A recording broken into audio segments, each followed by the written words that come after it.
चंद्रे, मामा कोरोळा, जिल्हा लातूर, रेणापूर तालुका.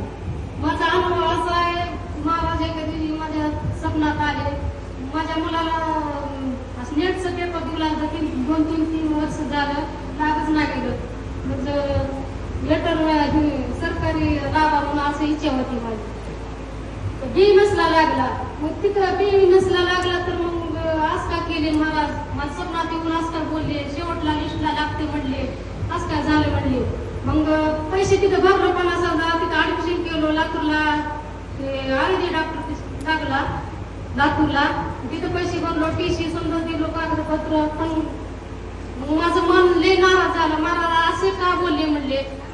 पुन्हा नंतर महाराजाकडे असे बघितले मी, माझ्या इथं पारायण चालू आहे असं बघितले. मग तिसऱ्या दिवशी महाराज पाया पडल्यानं मग काउन्सिलरवाल्याचा फोन आला आणि तुम्ही जावा तिथं आणि तुमच्या मुलाचं लागते नंबर. आणि माझ्या मुलांच्या मुली 2 मुलं होते आणि 2-3 पॉईंट पुढे होते. मग ही भैया म्हणलं लागते का नाही की मम्मी कसं जावा नागपूरला. मग पैसे बी नव्हते आमच्यापाशी.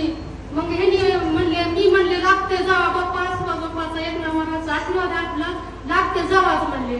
पण ह्यांनी गेले. मग तिथं 2 मुलं काय झाली की का नाही, ती मुलं आली का नाही ती.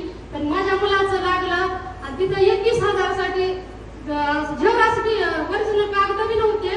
झेरास घेऊन गेले, झेरासवरच त्याची झाली. मग ते काय म्हणले, परभणीला जावा, ओरिजिनल कागद घेऊन जावा आणि म्हणले. मग हे आले पुन्हा लातूरला तिथं ऍडमिशन केलेलं होतं. मग ते 50,000 देणार सर. मग तिने येऊन वर बसले, मुंबईला जावा तिथं असं कॅन्सल करायचे म्हणले. आमच्या मुलाचं एक मित्र होता तिथं काय गेले आणि त्यांनी का तिथं कॅन्सल करायच्या सरकारी मध्ये लागले असं म्हणले. मग तिथं कॅन्सल केले. 6 वाजता